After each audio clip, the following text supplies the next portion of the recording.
Fred, you and I have traveled quite extensively. We're traveling photographers to some extent. And over the years, we've come up with some tips and things that we have done and learned in order to make it a little easier. So we want to share some of our knowledge with you. I mean, that's what this podcast is all about. Isn't that correct? Sure. The first thing I was going to talk about is, air travel. Particular is becoming stricter. There's trickier to accomplish, what you can take, what you can pack, and how much. Some airlines have even restricted the weight on carry-ons. For example, Qantas and Air New Zealand now limit your carry-on to 15 pounds, and they're fairly strict with it. They will measure if your bag looks like it's a little too heavy. So one of the solutions is, and this is what I used. I'm going to knock my mic your over. mic out. Yeah, I'll take my mic out. Is a photographer's vest. You can pack a lot into some of these vests. And Fred, if you've seen Fred's vest, our friend, the vest guy, has some great deals on photographer's vest. Unfortunately, this particular one I got, the gentleman is no longer in business. But you can stuff a lot in there, and that counts as clothing. Right. It's not carry-on, as long as it's on your person. Correct. It's now, don't go too crazy, because if you can't really get into your seat or anything like that, they may start giving you some grief. I've only had one time where there was an issue, and that was in Turkey. They charged me an extra, get this, $15 because I had the vest. Well worth it. Believe me, well worth it. Right. But he knows that gear is safe and with him, and it's not an issue. Yeah, it's uncomfortable. It's uncomfortable for the long flight, depending on how yours is rigged up. Just take the vest off, roll up, and put it under the seat. In my case, because everything's to the front, I really carry nothing back behind me. Yep. And it's mesh. It's fairly comfortable. Same with that one. The pockets are all in front. Some of you have vests with a little, almost like, not really a backpack, but with a back pouch type thing. Yeah. That might be a little That's bit. more like a hunter's vest. Yeah. Where you put your game pouch back there. So, anyway, bottom line. And that's one thing. I don't mean Monopoly. Yeah. So let's go ahead and talk about some of the other things that you would suggest are good things to have. Another thing you can do is, if you got less expensive items and heavy items, put them in your check bag, like my tripod. I know. And let's talk about the tripod being put in a check bag. Yeah. My large tripod, I put in a check bag. This is a smaller tripod. And I have the same tripod. Right. This one's not bad. But one of the things that's happening a lot are these travels that fold up even smaller. Bottom line is, this is much smaller. Even if I took the head off, this is going to take up less room. And a lot of times they have their own case. This is still carbon fiber, which is lightweight. Right. They'll make carbon fiber versions. They also have they got aluminum versions, but they're going to be heavier. They're a little heavier. This one's carbon fiber. This one I would try to take. I could always take the head off and pack it along with it, but I don't have to worry about it being too big. So if you got a bigger piece of carry-on, you were going to bring it anyway, this may be something that you want to actually put into your check bag. And speaking of check bag... And also you want to check with our friend Chris Klopik, which does three-legged things, which is that's very similar. Right, very similar. Yeah. But now realize, some of the travel tripods are a little bit lighter weight, so you're not going to be putting a long lens on that. Yeah, they're going to be a little flimsier. Right, for doing... And they'll tell you how much weight they can handle. So once you figure that out, if you're looking for one, as long as you stay within the weight restrictions, I think you're fine. And some of the travel systems have gotten a lot stronger. Even the one I bought has been eclipsed by some of the newer models. The three-legged thing, just like that too, and I often take that like on the African safaris, for example. Usually you're really restricted because of the smaller planes. Also, full planes also mean that overhead space is often limited. So one of my tips is you may want to consider go ahead and pay for the priority boarding, because that'll get you on the plane faster. And I have had a couple times where I have had to gate check all my expensive photo equipment. And that's a scary thought. It is, especially when they check it all the way through your destination if you have a couple changes of plane. Connecting flights. Because those bags are going to be thrown like your checked bags. Yeah, they're going to be in there with a check. Also, I want to mention that if you have lithium polymer batteries or lithium-ion batteries, you can't put those in the check bag, so make sure you remove those or tell them that you have those batteries in there, because maybe they'll change their mind, find you some overhead space, put it in the closet for the cabin attendants. but you should remove those. And something that I've done, even though it was a bit expensive, ooh, it thing's full, is I've used this guy. This is constructed, and can you see the brand name on it? It's called Think Tank. It's a think tank. Which I and this believe is called, one of our sponsors for the Black right, Hills. This is the Airport Traveler. The reason I like this bag is I can pack it as long as it's not, and there's only so much I can put in it, but I can carry most of my stuff in there, and it will fit under the seat, guaranteed. You say that's some planes. Some No, of the even on the, well, so far, here's what I've run some into. of the planes we've come into that I've got stuff that was supposed to fit under, and they're making the seats so close together Right. and changing them that Well, what's happening there's with a me, possibility. Right. And let's say 99% of the planes are probably 99%, because I will say this, I haven't had to travel extensively out of the country where that may be an issue, but the planes that I traveled, even the commuter type planes, the one thing, because a lot of times they want me to gate check it, and I say, if it doesn't fit under the seat, I will gladly gate check it and try to reason with them. But so far, it has done so. I lose some foot room, some leg room, Yep. but if it won't fit overhead, and that's a lot of the commuter fights, it will not, I throw my backpack, which is the other piece I carry, into the overhead and slide this up under the seat. I have never had a problem with it not fitting, so it's been great. And it was funny because one time, here comes the flight attendant ready to take it from me, and I slid it up under, and she looked down and smiled at me and kept going. So, to me, this was a great investment, and it has really saved me a lot because I don't like the idea, it's soft-sided, even though it's well padded, of putting it in any kind of check, gate check, or perish the thought of me wanting to put it into check baggage. Makes me nervous, I know that. Right. What we may have to find in the future is the hard side cases, like the Pelican brand, are going to be the go-to, because that one, if I had to put it in there, at least I can lock it with a TSA-approved lock, and as long as your material in there isn't rattling and you've got it set properly, they've got plenty of foam in there, it's not going to get damaged just from being thrown around or stuff getting stacked on it, because those cases are designed to take a lot of abuse. Okay. Is exactly what they're for. The only problem that I would see with that is what can happen to check bags, Jim? Well, I get lost. That's the big one. People They can can break get into lost. them and steal things out of them.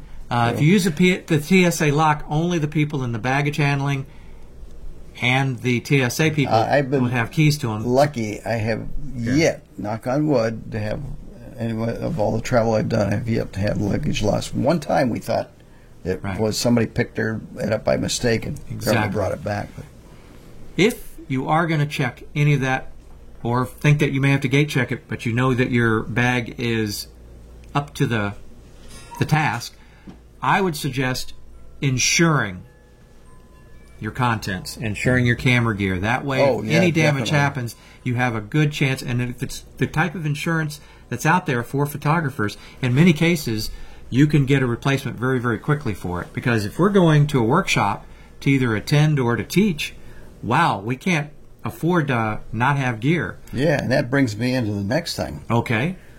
Take an extra camera body if it's an important shoot.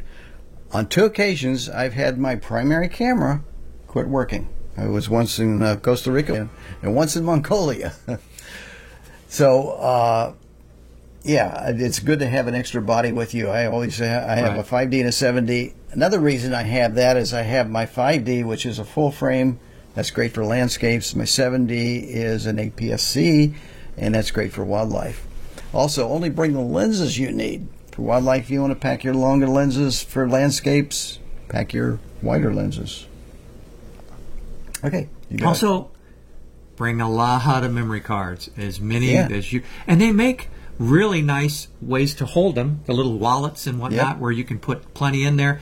But bring plenty of They extra used to give them memory away cards. at the Black Hills Photo Shootout. So if you attended that, you would have gotten. Got I wallets. think Think Tank actually Think gave Tank them out. gave away Yeah. memory card wallets, and they were great. Right. I actually have one of those and use it. Yep. And of course, if you have your computer with you, what's something you always want to have?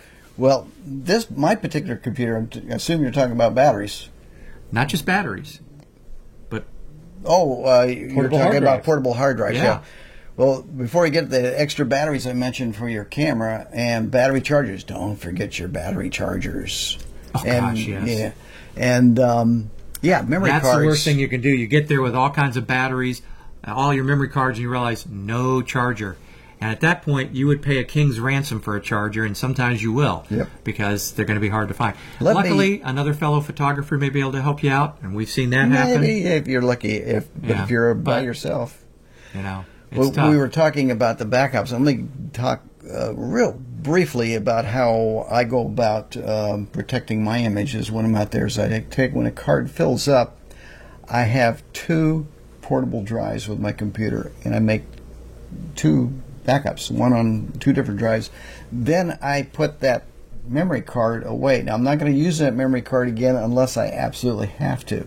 That gives me 3 backups of those particular images. So if they're important, that is something that you might want to consider doing Right. too. And the portable drives are not that expensive. I use, on my computer when I bring it, I use 1 portable drive, but I also, because I have a card slot in there, I put a card that I'm not using for anything else but to back up to. And then now I have whatever's on the computer, what was on the card that was in the camera, what was on the drive, and if need be, on the removable device. Yeah, you can imagine spending all that money going on that trip, and you come back and you lost your Lost images. That has got to be the worst feeling Any ever. images.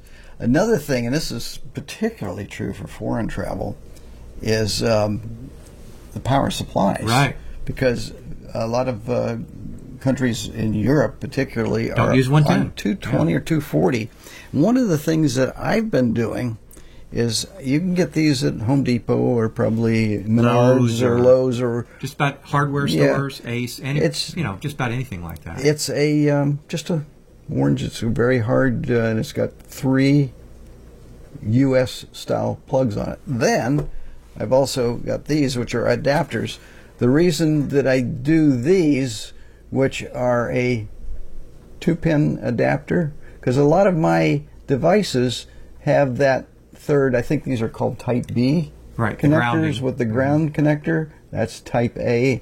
A lot of those foreign adapters and stuff are the Type A. They only have these. So you'll need this to plug in to, for example, this has a 3-prong, so plug that in there, and then that'll plug into your adapter. Now, a lot of our power supplies nowadays will handle both 240 or 220. So all you need to do is check and get the particular plug type adapter. For example, a lot of the UK's are 2-prong. Some other countries have a slanted 3-prong. There's all kinds of different types of Right. adapters that you're just going to need one that'll adapt from this to that. You don't have to worry about the voltage. Just check your power supply. Now on the power supply it should actually say input. Say 110, 240 for example. Then you're okay to use it. If it does not say that, then you're going to need an adapter which will actually change your voltage down. But I'm finding out more and more and more the power supplies, supplies are computer dual, supplies right. are dual voltage, and you don't have Yeah. to worry about them. So, you got anything next? Well, Next of step. course. The list. The list. Yes. What list? The list of items you're packing. Yep. Yeah, I usually make a list. In fact, there's apps. There's an app for that. Yeah. There's phone apps that you can get that you can list at your equipment. You might even want to take a picture of your equipment and write down the serial numbers. There is one other thing, since I do quite a bit of foreign travel, that I'm going Right. to mention, that you may want to go out and get a CBP Form 4457. Now, there's one for each piece of equipment you got. And the trouble is, the way this works, you have to take this to a, what do you call it, border agent, maybe at the airport, and he has to physically see the equipment and then sign that form. And you have to have one of those forms for every one. But once you've done that, it's just a one-time thing. You can use those forms over and over and over again. There's another type of form. It's called a 4457, which you fill out, and it has all of your equipment, especially if it's over $1,500. But that's only good for one time. You have to do that every time. Right. And I wanted to mention that we have a photographer here in Florida that a few years ago came back, I think, from South America. They stopped him in Miami, and he said, "Hey, this equipment, how we know this is yours?" He didn't have any proof, And as part of the proof, if you have receipts or insurance papers, that's proof enough usually. But that Form 4457 or the 4457 form is probably the best way to go. And